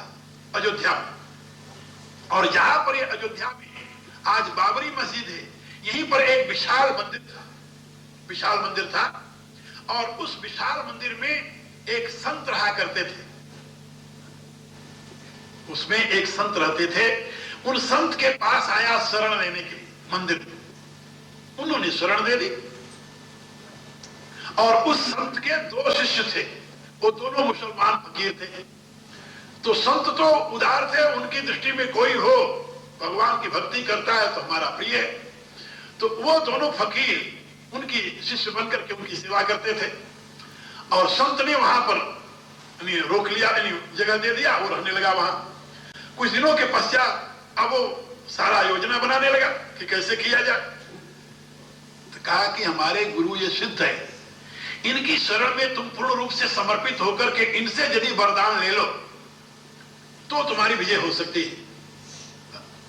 अब उनको संत कहें या मूर्ख कहें, अब हम तो कुछ नहीं कह सकते, मेरे दृष्टि से तो संत ही थे। लेकिन उन्होंने उसे बाबर को पुनः विजयी होने का वरदान दिया, सिद्ध संत थे वो। और बाबर फिर वहीं से अयोध्या से ही फिर उसने अपनी सेना इकट्ठा करना शुरू किया। और फिर दोबारा सेना इकट्ठा करके फिर संग्राम सिंह के ऊपर चढ़ाई की। फिर राणा सांगा से युद्ध हुआ, जिसमें राणा सांगा हार गए और बाबर विजयी हुआ। विजयी होकर के बाबर ने शासन किया भारत पर। और जब विजयी होकर के वो गुरु के पास आया, उनका नाम था शांतानंदाचार्य या शांताचार्य से कुछ नाम था। जब उनके पास पुनः आया, उनके चरणों में विजयी होकर के, तो संत थे, उन्होंने, अब उनको यह नहीं लगा कि ये हमने तुर्क को आशीर्वाद देकर के एक हिंदू को हरवा दिया, ये नहीं लगा, ठीक है। अब लेकिन उसके जो 2 शिष्य थे, उन्होंने उनसे पूछा मुसलमानों से कि अब तुम क्या चाहते हो, क्या करें। तो उन मुसलमानों ने कहा कि यदि आप इस मंदिर को तोड़ करके यहां पर खुदा की इबादत का स्थान बना दें तो हम लोग आपके उसमें रहेंगे। तो उन्होंने कहा, अरे, बाबर ने कहा, अरे मूर्खों, जिस संत ने हमें शरण दी, जिस संत की वरदान से, आशीर्वाद से हमने विजय प्राप्त की, आज तुम ये क्या कर रहे हो मुझसे। तो उन्होंने कहा कि संत हो चाहे महंत है तो ये काफिर, क्या समझे, है तो ये काफिर। इसलिए काफिर संत हो चाहे महंत हो चाहे जो कुछ हो। बाबर ने कहा, अरे काफिर कैसे तुम करे, तुम्हारा गुरु है। कहा कि हमारा गुरु कोई काफिर नहीं हो सकता, हम तो इससे विद्या सीखने के लिए इसके शिष्य बने थे। अब वो विद्या हमने सीख लिया है, अब तो तुम इसको ढाओ और यहां पर मस्जिद बनाओ। यदि तुम ऐसा नहीं करते तो मैं तुम्हें श्राप दे दूंगा और तुम्हारा सारा साम्राज्य नष्ट हो जाएगा। उन संतों के कहने पर, संत कहिए उनको या फकीर कहिए, उनके आदेशानुसार फिर बाबर तो वहां से चला गया। उसने कहा, मैं अपने हाथ से तो ये नहीं कर सकता, लेकिन अपने कमांडर इन चीफ को कह गया कि जो ये फकीर कह रहे हैं वो तुम करो।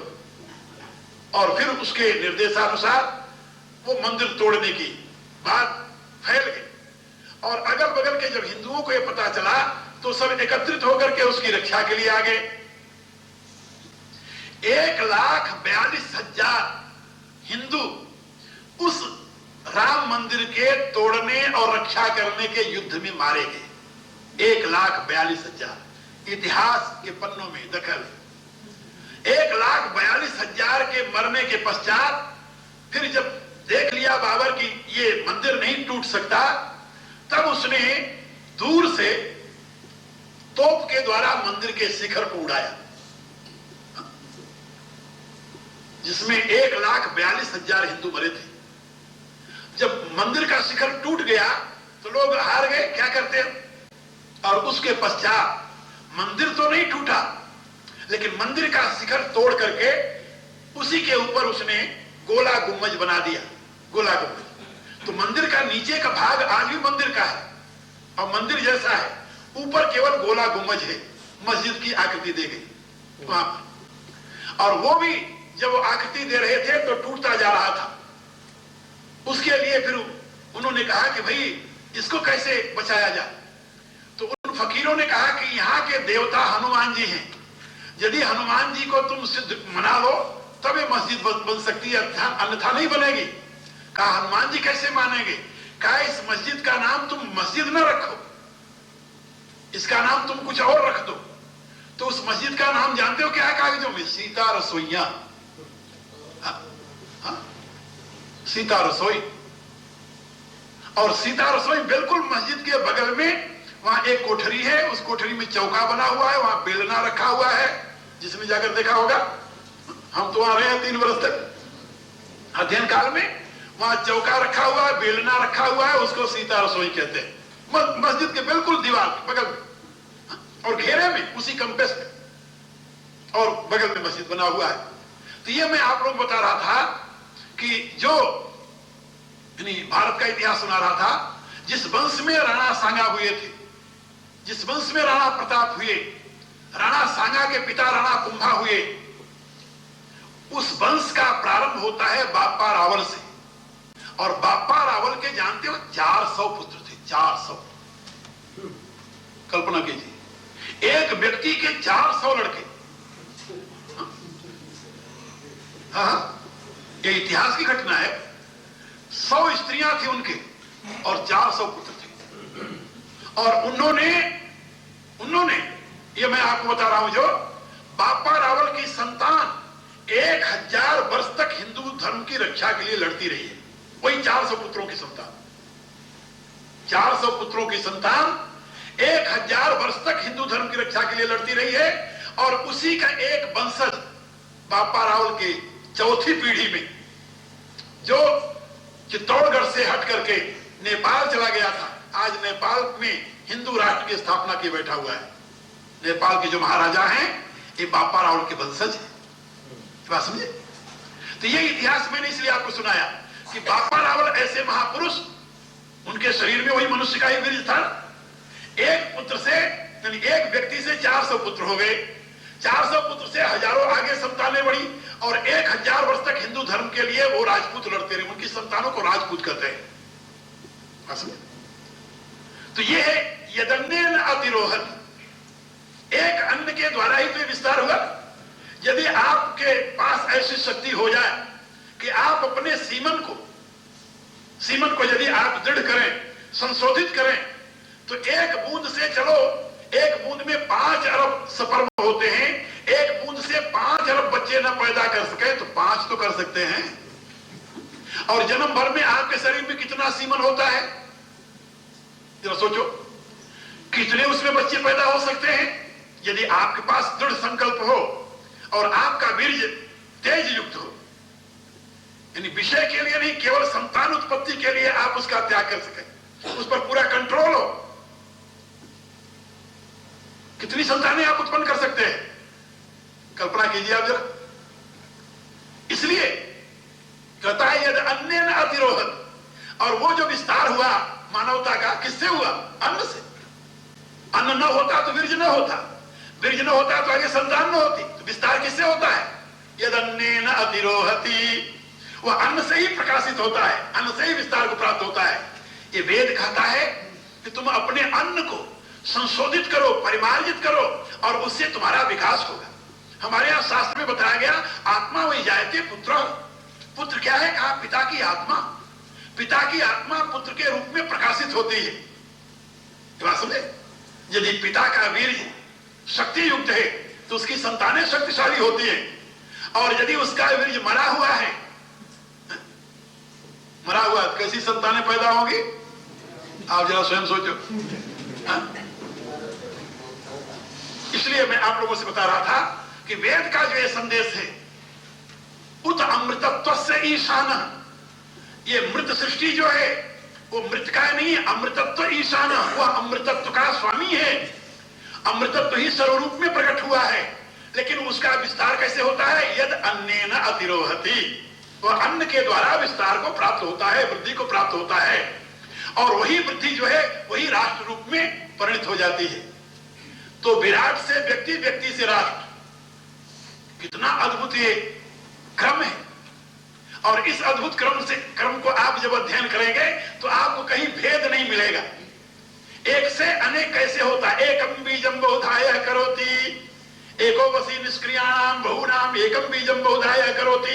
एक बीज से अनंत कैसे बनता है? आप देखिए, एक ही बीज होगा ना आम से। दुनिया में जितने आम है उस एक बीज का परिणाम है। दुनिया में जितने फल हैं, दुनिया में गेहूं है, एक बीज का गेहूं सारी दुनिया में फैला हुआ, आज अरबों खरबों अन्न हो सकता है उससे। एकम बीजम बहुधाय करोति, तो एक बीज को अनंत रूपों में परिणत करने वाला कौन है? कहा वही पुरुष, वह परमात्मा। इसलिए उस परमात्मा के सिवा और किसी की सत्ता नहीं है, महत्ता नहीं है, यह वेद आपको समझा रहा है। यदि आप उस परमात्मा को जान जाएं तो सारे विश्व को जान जाएंगे। यही उपनिषद की यह घोषणा है। वह कौन ऐसा तत्व है जिसको जान लेने पर सब कुछ जाना जाता है? शिष्य ने प्रार्थना किया है गुरु से, गुरुदेव वो कौन ऐसा तत्व है जिसको जान लेने के बाद सब कुछ जाना हो जाता है? गुरु कहता है कि उस तत्व को मैं जानता हूं, वो मैं तुम्हें बताऊंगा। और आगे उसी ब्रह्म की वो व्याख्या करता है कि यदि तुम एक ब्रह्म को जान लो तो सारी सृष्टि को तुम जान जाओ। और जिसे ब्रह्म कहा गया है उसी को यहां पर पुरुष कहा गया है। पुरुष एव इदं सर्वं यद्भूतं यज्जभाव्यम्मा उत अमृतत्वस्य ईशानः यद अन्नेन अतिरोहति। वह पुरुष ही भूतकाल, भविष्यकाल, वर्तमान काल जो कुछ है उसी का विस्तार है। वह अमृतत्व का स्वामी है और अन्न के द्वारा ही वह विस्तार को प्राप्त होता है। अन्न शब्द का अर्थ यदि जो खाता है वह अन्न है, तो यहां पर अन्न शब्द का अर्थ होता है काल। सबको कौन खाता है? काल खाता है। और जो खाया जाता है वह अन्न है, तो उस अन्न का यानी अर्थ होगा ये जो पदार्थ जो हम भक्षण करते हैं। और यदि खाने वाला अन्न है और खाया जाता वो भी अन्न है, तो आप देखेंगे आपका अपना प्राण। और यदि और गंभीरता से विचार करेंगे तो ये होगा कि वही आत्मा। अहम अन्नम अहम अन्नम अहम अन्नादम अहम अन्नादम, मैं ही अन्न हूं और मैं ही अन्नाद, इसके सिवा और कोई नहीं। तो मैं आप लोगों को शुरू में जो बता रहा था कि अपने शरीर में वही आत्मा प्राण रूप से अवतरित हुआ है। प्राण में अपान ही अन्न को ग्रहण करता है, उसी के द्वारा शरीर का विस्तार होता है, उसी से वीर्याज बनते हैं जिससे प्रकाश होता है आत्मा का। इसलिए अन्नेन अतिरोहति, ये चिंतन करते रहो।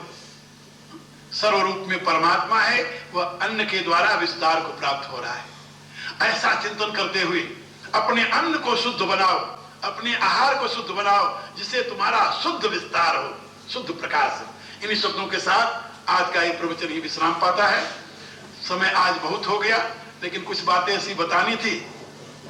आजकल राम जन्मभूमि के झगड़ा चल रहा है, तो हमने सोचा कि चलो इसी लागे आपको उसका इतिहास भी थोड़ा सा समझा दें।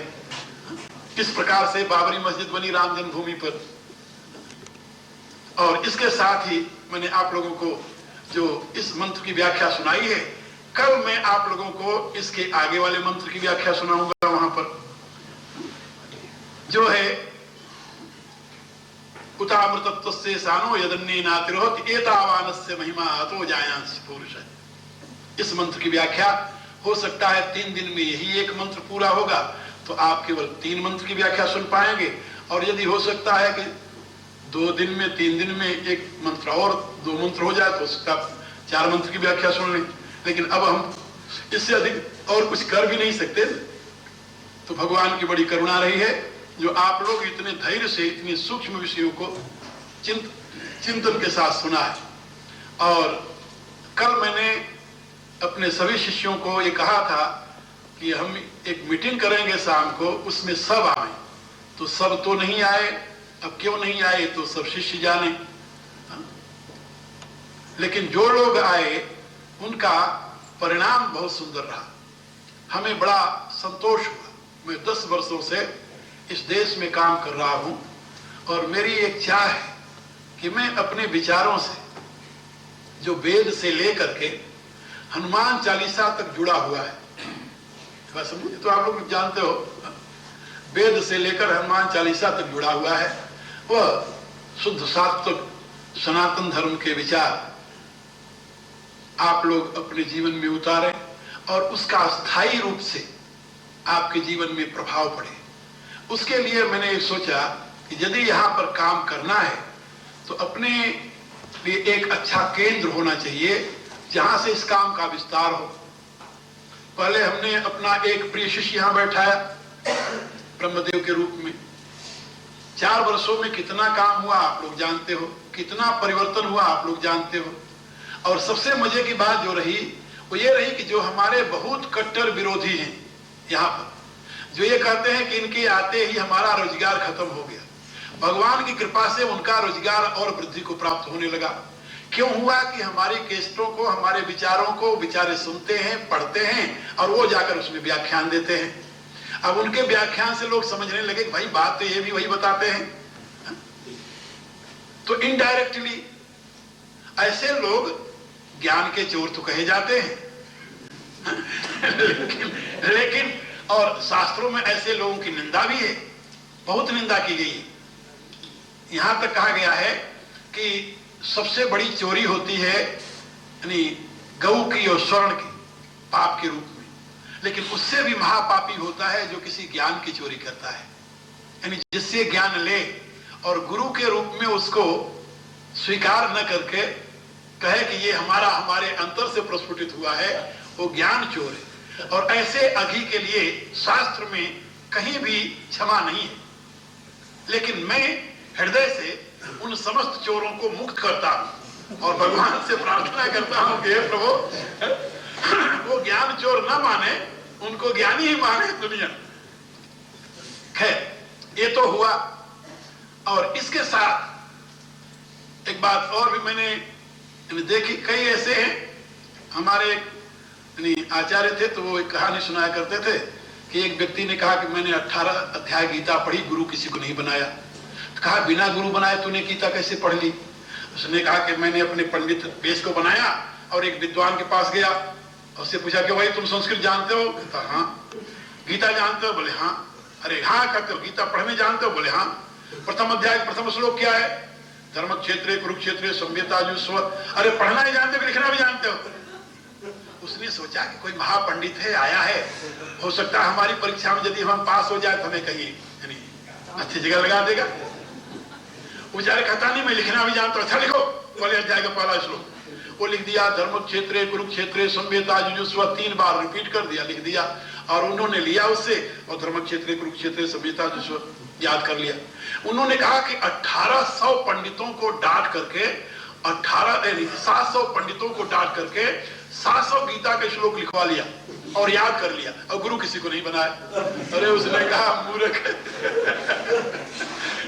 यदि तू किसी को बनाया होता गुरु तो एक होता तेरा, ऐसे इनडायरेक्टली तेरे 700 गुरु बन गए।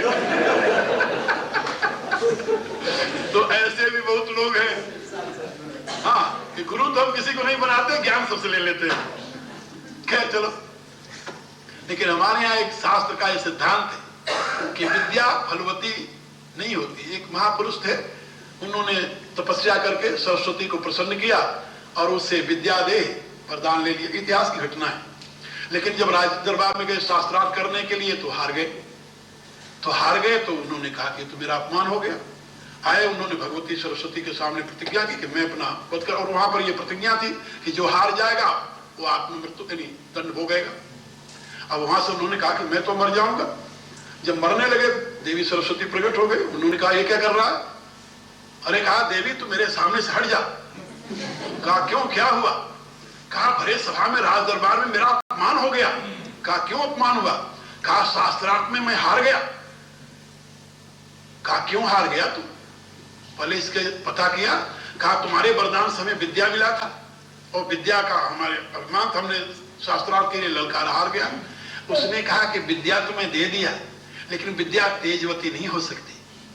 तेजवती विद्या तब होगी जब तुम किसी गुरु से ग्रहण करोगे। कहने का अभिप्राय कि विद्या तेज युक्त तभी होती है।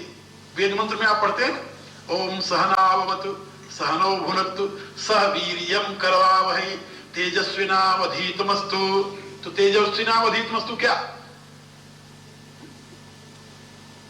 इसका अभिप्राय क्या कि हे परमात्मा, हम जो गुरु के द्वारा अध्ययन कर रहे हैं हमारी विद्या जो है वो तेज युक्त हो।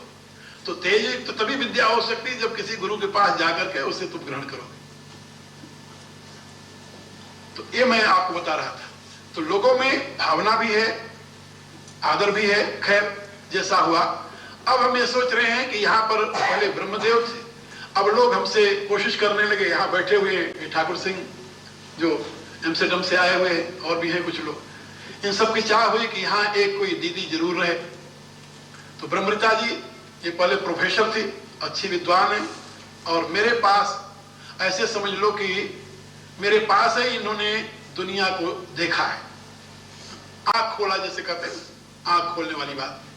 बच्चेपन से ही मेरे पास रही है, मेरे पास से सारी पढ़ाई की है, और उसके बाद में प्रोफेसर रही है, अनुसंधान किया है पंजाब यूनिवर्सिटी से, सारा काम और अध्यात्म शास्त्र का अध्ययन करते हुए, साधना करते हुए, अभ्यास करते हुए।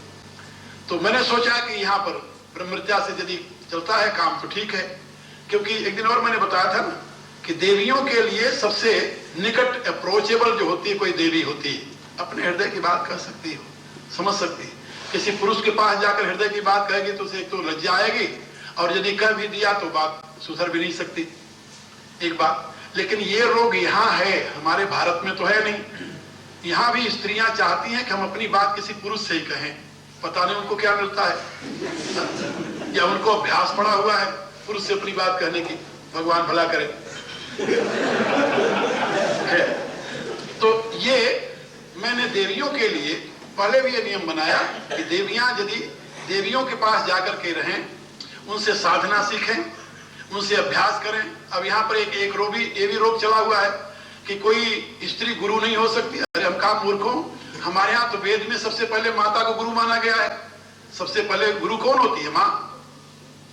आप लोग पढ़ते हो ना, मातृदेवो भव, पितृदेवो भव, तब तीसरा नंबर आता है आचार्य देवो भव। तो माँ तो पहली गुरु होती है। तुम्हारी भाषा को मातृभाषा कहते हैं, तुम्हारी जीवन पद्धति को मातृ पद्धति कहते हैं, जहां पैदा होते मातृभूमि कहते हैं। तो माँ नहीं गुरु होगी तो और गुरु कौन होगा तेरा? लेकिन नहीं, ये भ्रांतियां हैं, बहुत पुरानी भ्रांतियां। और ये कब फैलाई गई थी भारत में, मैं उसकी कहानी नहीं उठाना चाहता, बहुत समय हो जाएगा। तो हमने यहाँ पर ब्रह्मऋता को निश्चय किया कि भाई तुम लोग चाहते हो तो यहाँ रहेंगे कुछ दिनों तक और काम करेंगे। तो जब ब्रह्मऋता ब्रह्मदेव दो हो गए, ये ब्रह्म का कैसा भाई बहन का संबंध तो अब ये आया कि भाई कोई केंद्र होना चाहिए जहां से हम काम अपना कर सके। हमारे पास इतने फालतू वर्कर नहीं है कि हम केवल घर घर व्याख्यान देने और पूजा कराने के लिए छोड़ जाएं। हमारे तो काम सारी दुनिया पड़ा हुआ है, बड़े आदमी 80 करोड़ तो भारत में ही लोग रहते हैं। और आप लोगों को पता नहीं है, एक दिन ब्रह्मदेव मेरे से कहने लगा कि गुरुजी आप हमें यहाँ क्यों बैठा दिए? यहाँ तो बहुत मूर्ख ऐसे हैं जो सोचते हैं हम यहाँ पैसे के लिए आए हुए हैं। लोग ऐसे, जिसको पता नहीं है वही सोचता है। लोगों ने मेरे विषय में कहा कि भाई गुरुजी आते हैं यहाँ से तो पैसे लेकर इकट्ठा करके चले जाते हैं, लेकिन हमारे शिष्य जानते हैं कि हम तो किसी से कभी एक दमड़ी भी नहीं मांगते, और इकट्ठा करना तो दूर की बात नहीं। खैर, यहाँ पर पैसे के लिए नहीं, भारत इस समय जितना पैसा भारत में है वो तो यहाँ तो आंख से नहीं देख सकते, तो इतना पैसा है भारत में। हाँ, इतना पैसा भारत में है। कहा भारत में जो दिखाया जाता है बहुत गरीब लोग हैं, वो अलग वर्ग है, और वो है कागज में। क्या समझे? भारत में जो आदमी 1 लाख रुपया महीना कमाता है वो भी गवर्नमेंट को 1 पैसा भी कर नहीं देता, कर नहीं देता, नहीं देता, और अपने आप को कहता है कि मैं तो बेकार हूं। आपको ये जानकर हैरानी होगी, यानी भारत में 2 नंबर, जिसे 2 नंबर कहते हैं ना, काला धन, जितने में गवर्नमेंट चलती है इससे डबल काला धन है, इससे दूना। और इतना पैसा है लोगों के पास। अब काला धन क्यों है? कहा गवर्नमेंट ही बेईमान है। जहां गवर्नमेंट बेईमान हो वहां जनता क्या करे? लोगों ने इतना वो बना रखा है। यहां तो आपसे गवर्नमेंट लेती है ना कर, तो आप बुढ़े हो गए तो आपको देती भी तो है, निकम्मे हो गए तो देती है ना।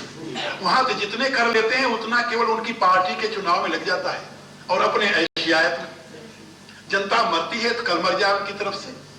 इसलिए इतना अफरा तफरी, लूट खसोट इतना है कि अधिकांश व्यक्ति कर देना पसंद नहीं करते। हमारे पास भी लोग आते हैं, गुरुजी आप क्या बताओ, हम यदि गवर्नमेंट को पूरा कर नहीं देते तो पाप लगेगा। अब मैं क्या कहूं उनसे, ये चोरी है। मैं क्या कहूं? मैं जानता हूं कि गवर्नमेंट के दोगे तो वो भी जाएगा नरक में ही, तो मैं कहता हूं कि नहीं, कोई चोरी नहीं। हाँ, इतना याद रखो, हमारे धर्मशास्त्र ने कहा है कि 16वां हिस्सा राजा का है। 100 रुपया कमाओ तो 16 रुपया राजा का है। और भारत में कानून क्या जानते हो? 100 रुपया कमाओ तो 84 रुपया राजा को दो। मतलब सोचो कौन मूर्ख है जो 84 रुपया राजा को देने के लिए 100 रुपया कमाएगा। राजा माने गवर्नमेंट, और गवर्नमेंट क्या करेगी 84 रुपए का। खैर ये बात, तो इसलिए मैं आपको बता रहा था पैसा भारत में बहुत है, बहुत है। एक दिन अभी जाकर के कहीं व्याख्यान दे आओ तो चलते समय लोग 1000 रुपए जेब में डाल करके नमस्कार करते हैं, जो पंडित जो लोग लेते हैं। हमारे यहाँ तो खैर लेने का प्रश्न नहीं पैदा होता, हमारे यहाँ तो ये स्थिति है। यहाँ पैसे के लिए न तो हम लोग आते हैं न तो हम अपने किसी शिष्य को रखते हैं।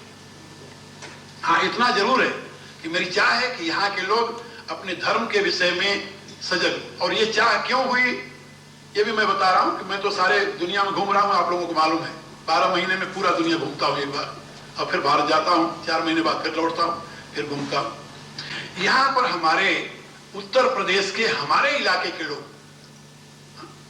अब हम लोग उन स्थानों को पकड़ रहे हैं क्योंकि हम उत्तर प्रदेश के उसी क्षेत्र के हैं जहां के आप लोग। हमारे भारत में जितनी मिशनरी बनी है अब तक कोई वहां का नहीं था, कोई मिशन वहां के नहीं थे। कारण यह है कि हमारे यहाँ धर्म का जो रिजिड रूप है ना, रिजिड जानते हो क्या कहते हो आप लोग, ऑर्थोडॉक्सी, वो उसी इलाके में है ज्यादा। हमारे यहाँ बड़े बड़े विद्वान हुए हैं। हमारे पड़ोस के ही थे कृपात्री जी महाराज, नाम सुना होगा, बिल्कुल हमारे पड़ोस के थे। हम बनारस जिला के हैं, वो प्रतापगढ़ जिला के थे। हमारे बनारस जिला के हमारे बिल्कुल बगल के थे स्वामी अखंडानंद जी महाराज। एक नहीं अनेकों विद्वान बिल्कुल हमारे पास के हैं सारे, हम भी उसी क्षेत्र के हैं। लेकिन यहां जो हमने देखा तो हमें दुख हुआ।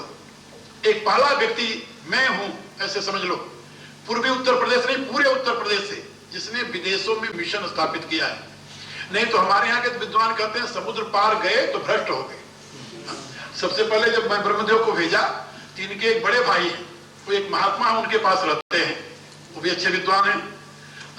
तो उन्होंने इससे यही कहा कि तुम्हारा तो धर्म भ्रष्ट हो गया, बावरा जी ने तुम्हें समुद्र पार भेज दिया। वो तो भ्रष्ट हुए ही थे, तुम क्यों भ्रष्ट हो रहा।